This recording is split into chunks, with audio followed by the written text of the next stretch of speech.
Bonjour à tous et bienvenue à ce nouvel épisode de Chroniques carolingiennes.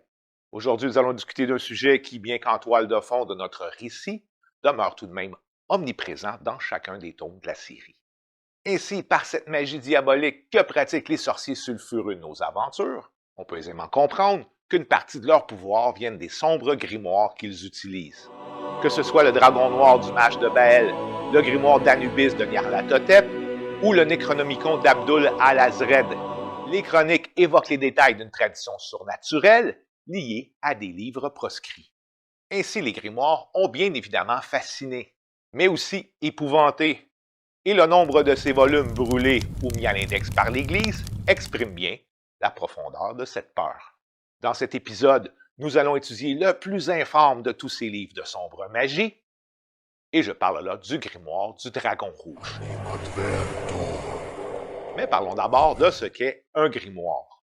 L'origine étymologique du terme ne nous donne pas grand indice sur sa définition. Certains parlent du mot italien rimario, qui évoque un recueil de poésie lié à la Bible. D'autres se réfèrent au terme grammaria, qui est un nom donné à un ouvrage en latin, d'où ce terme de grimoire, qui en serait venu à définir tous les livres de magie. Manuel de savoir ésotérique, le grimoire a pris plusieurs formes à travers les siècles, pouvant aussi bien contenir des recettes pour des potions de guérison comme le grimoire du Grand Albert, la divination par astrologie avec le Picatrix, des manières de contrer les sorts avec l'enchéridion du pape Léon III. On peut aussi construire des talismans de protection avec le Petit Albert et pratiquer la nécromancie avec le grimoire du pape Honorius. Enfin, pour un grimoire comme la clavicule de Salomon, dont j'ai déjà parlé dans l'épisode 7 sur la Goétie, nous obtenons, comme c'est le cas pour le Dragon Rouge, des instructions pour conjurer les démons et les faire obéir à nos commandes. Pour ce qui est de l'usage des grimoires, il débuta vraisemblablement au Moyen Âge. Par la suite, l'avènement de la Renaissance mena les intellectuels à traduire les ouvrages ésotériques de l'Antiquité, et la remise en circulation de ces manuscrits souleva un certain intérêt pour la littérature magique. Mais ce fut véritablement le développement de l'imprimerie qui accentua cet intérêt. Cette popularité mena du même coup à la censure et à la répression de l'Église. Hérétique! Au bûcher! C'est le bûcher! Déjà en 1549, l'Inquisition romaine publiait son premier manuel répertoriant les livres prohibés. Ce manuel sera réédité par la suite et plusieurs grimoires, dont la clavicule de Salomon, furent mis à l'index. Mais l'humain étant ce qu'il est, rien n'est plus invitant que l'interdit. Et cette répression sembla plutôt favoriser la popularité des grimoires. Malgré les risques du bûcher, certains de ces livres maudits seront produits par des imprimeries de contrebande, qui, pour confondre les inquisiteurs, y mettront de faux éditeurs, de faux auteurs et de fausses dates de publication. Ce qui explique en fait la difficulté à dater et à identifier l'origine de certains de ces grimoires. La mise en place de ce qu'on appela la Bibliothèque bleue dans la France du 17e siècle, qui était une distribution d'œuvres littéraires par colporteur au grand public des villes et des campagnes, continua à favoriser la prolification de ces livres prohibés. De ce fait, la France devint rapidement le centre européen des grimoires. Ce fut dans ce contexte que sera apparue la première édition du Dragon Rouge, bien que ses origines demeurent quelque peu nébuleuses. La date de 1521 présente dans certains de ses exemplaires serait fausse, et la censure liée à son caractère subversif fit qu'il fut souvent produit sans datation, évitant ainsi que son éditeur soit identifié. Le consensus général place sa publication à la fin du 18e ou au début du 19e siècle. Selon certains experts, ce grimoire serait le plus terrible d'entre tous, comme pour en faire foi le meurtre et la mutilation d'un enfant en 1876 en Martinique. Le meurtrier, un certain Adolphe Lacroix, fut exécuté, mais pas avant d'avoir avoué que son crime était lié à un rituel magique qui serait venu du Dragon Rouge. Pour ce qui est de son contenu, ce livre infâme est en lien direct avec le Grand Grimoire et la tradition magique du roi Salomon, dont les premiers écrits auraient été produits au Moyen Âge. Comme je l'ai déjà expliqué dans l'épisode de Baël et de la Goétie, grâce à un anneau gravé d'un pentacle magique, Salomon aurait conjuré des démons et les aurait forcés à bâtir le temple de Jérusalem. Bien qu'il soit certain que ce souverain biblique n'est pas l'auteur des traités en question. Il reste que Salomon a été décrit comme un magicien par Flavius Joseph, historien juif du 1er siècle de notre ère. Ce dernier impute à Salomon l'écriture de livres sur les exorcismes et les incantations. D'où assurément le lien de ce personnage avec la tradition magique de la Goétie, d'où découle la clavicule de Salomon, et bien sûr, le dragon rouge. Enfin, pour ce qui est de ce grimoire, les 4 premiers chapitres évoquent le rite précis qu'il faut mettre en place pour invoquer les démons. D'abord, le sacrifice d'un jeune chevreau qu'on doit égorger, et ce, à l'instar des rituels païens de l'Antiquité. Ainsi, conformément à la tradition du roi Salomon, c'est par le pouvoir de Dieu que le sorcier invoquera les démons et les contraindra à obéir. Pour ce faire, le magicien aura besoin de la verge foudroyante. Cet objet magique est une baguette de noisetier qui devait être préparée pour le rituel. Elle est décrite comme un trésor de lumière qui ferait trembler les esprits et aura entre autres servi à un ange pour chasser Adam et Ève du paradis terrestre. La verge foudroyante serait peut-être même à l'origine de cette fameuse baguette magique des sorciers. Enfin, pour ce qui est de ce rituel, le danger d'en appeler aux démons amène l'obligation de se protéger contre leur influence.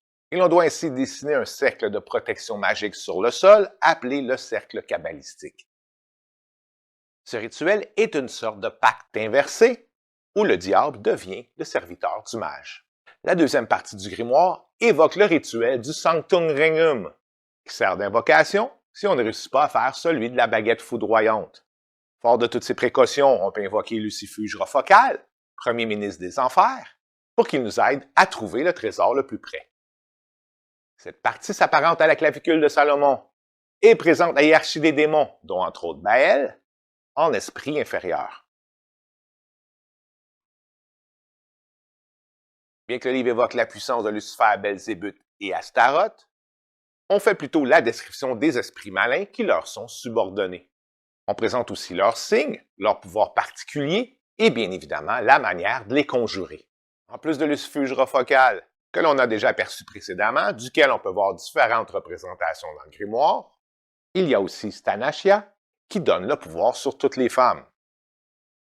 Il y a Galiarept, qui peut révéler tous les secrets et mystères du monde, Florti, qui peut faire tous les genres de travaux durant la nuit et peut déclencher orage et grêle, Sargatanas, qui rend invisible et peut nous transporter partout, ouvrir les serrures et faire connaître toutes les finesses des bergers. Et enfin Nibiros, qui est le plus grand nécromancien des esprits infernaux, qui détient aussi des pouvoirs alchimiques et divinatoires. Ensuite, le grimoire explique comment faire le cercle des pactes pour l'invocation et passe au pacte lui-même, où cette fois le mage, pour les services d'un démon, se donne à lui pour une période de 20 ans. Le tout est officialisé par un contrat en bonne et due forme que l'officiant doit signer. Enfin, pour ce qui est de la dernière partie du grimoire qui s'intitule « Le secret magique » ou « Le grand art », c'est un peu comme un manuel de recettes magiques où l'on montre comment faire de la nécromancie, comment charmer les armes à feu, produire la pierre philosophale, se rendre invisible et trouver les trésors, se faire aimer d'une femme et même la faire danser nue. C'est pas nécessairement très difficile, surtout avec OnlyFans. Mais bon, il faut quand même se mettre dans le contexte de l'époque. Et maintenant que je vous ai décrit le livre en question, laissez-moi vous raconter comment j'ai été mis en contact avec ce terrible grimoire. Fasciné par ce livre mystérieux que j'ai découvert à travers mes lectures, je me suis mis à sa recherche, un peu à l'instar de certains personnages des histoires de mon auteur favori, Howard Philip Lovecraft, qui se lançait en quête de ce livre maudit qu'est le Necronomicon. Sa rareté faisait qu'on le trouvait seulement dans quelques bibliothèques de la planète, comme entre autres celle du British Museum ou celle de l'Université Miskatonic, à Arkham, endroit inventé par Lovecraft, qui en fait aurait représenté Providence, sa ville natale. Heureusement pour moi, le Dragon Rouge semblait plus facile à trouver que le Necronomicon. Ainsi, selon une étude universitaire, il y aurait pas moins de 33 éditions du Dragon Rouge, en français, en anglais et en italien, dont 91 exemplaires sont répertoriés à travers le monde dans des bibliothèques publiques. J'ai d'abord réussi à trouver un exemplaire aux archives de la Bibliothèque nationale du Québec, siégeant à Montréal, où je me suis rendu. Sans être un habitué de l'endroit, je n'étais quand même pas à mes premières visites, ayant déjà consulté des livres rares et anciens dans le cadre de mes différentes recherches. Le livre convoité étant dans une voûte, j'ai dû attendre quelques minutes pour qu'on aille le chercher, ce qui m'a permis de me réhabituer à la mesure plutôt gigantesque des lieux. C'est avec une certaine déception que j'ai réalisé que ce n'était pas une édition originale, puisque seule la dernière partie du grimoire du Dragon Rouge était présentée dans cet exemplaire. Non satisfait de cette édition, mes recherches m'ont amené à retourner dans cette grande cité, et ce sous la brise glaciale d'une température hivernale qui caractérise bien ma terre natale. Je me suis finalement rendu à l'Université de Montréal dans le département des livres rares, où il y avait, semble-t-il, une copie datant de la fin du 19e siècle qui, je l'espérais, serait authentique. En me retrouvant avec le grimoire entre les mains, j'ai d'abord pensé que j'avais enfin trouvé ce que je cherchais.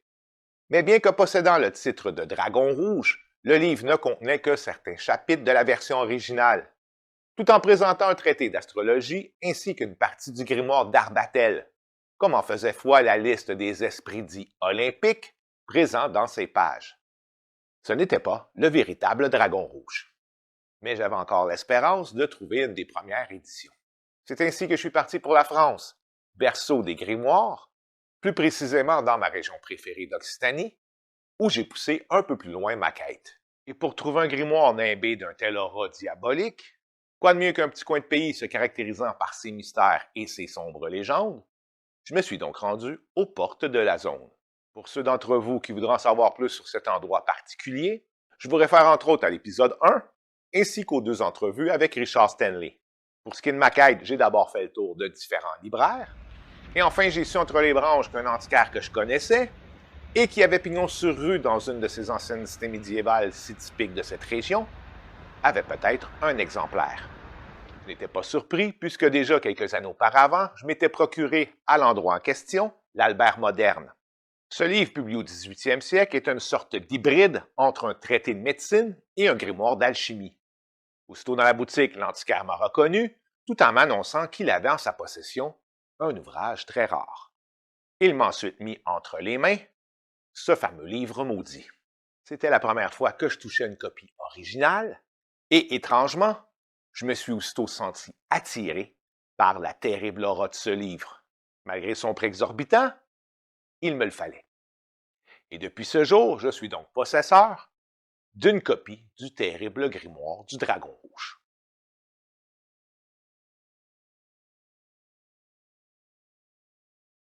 Pour en revenir à cette histoire, suite à mon achat, j'étais retourné à mon gîte du moment, au village de Rennes-les-Bains, dans la maison de mon ami cinéaste Richard Stanley, qui m'avait hébergé. Et ce, malgré l'affiche plutôt singulière, accrochée à la porte de sa maison. Mon arrivée chez Richard avec le grimoire entre les mains fut des plus triomphales. Après avoir ouvert une bouteille de blanquette et mis une musique de circonstance, soit la bande sonore du film La 9e porte, histoire racontant la quête d'un antiquaire pour l'acquisition d'un grimoire diabolique, joué par le toujours excellent Johnny Depp, nos conversations ont évidemment resté sur ce sujet. Richard, qui comme en fait foi à sa filmographie, est un fanatique de la mythologie lovecraftienne, une insidieuse maladie que nous partageons tous les deux, des rapprochements ont évidemment été faits entre le Necronomicon et le grimoire maintenant en ma possession. Nous en avons ensuite étudié certains passages, d'abord avec dégoût, en découvrant une incantation pour se rendre invisible qui se faisait par le sacrifice d'un chat. Le tout sous le regard accusateur de Sacha Dozy, qui pourtant ne paraissait nullement inquiété. Comme si nous avions voulu la réconforter, nous sommes passés à l'étude d'une autre partie du livre, moins menaçante pour elle, mais pourtant d'autant plus redoutable, que sont les formules d'invocation des démons. Ce contenu qui demeure le plus subversif du grimoire et qui a assurément contribué à sa sombre réputation, est agrémenté de signatures sur les premières et dernières pages, ce qui démontre l'évidence que le grimoire a bien évidemment servi à faire de véritables pactes avec le diable. Cette nuit de découverte passée à parcourir ces vieilles pages jaunies avec Richard m'a amené à vouloir en savoir plus sur les grimoires. Et depuis, je suis littéralement en quête de ce type d'ouvrage. Il est évident qu'au Moyen Âge, la possession de ce corpus littéraire m'aurait irrémédiablement mené au bûcher de l'Inquisition. Mais même encore aujourd'hui, il faut faire attention. Puisqu'il y a des évangélistes américains qui, dans leur délire de fanatiques religieux et leur supposée croisade contre les forces du mal, en sont venus à brûler les livres d'Harry Potter. That is full-blown witchcraft! It's witchcraft! Ainsi, à notre époque, plus ou moins assainie de ces superstitions, ces ouvrages m'ont permis d'approfondir mes connaissances sur ce sombre savoir, connaissances qui, en tant qu'historien passionné de livres interdits, Je suis content d'avoir pu partager aujourd'hui avec vous. Avant de terminer en cette période des fêtes, je tiens à prendre un petit moment pour vous remercier pour votre support et surtout vous souhaiter un joyeux Noël et une bonne année.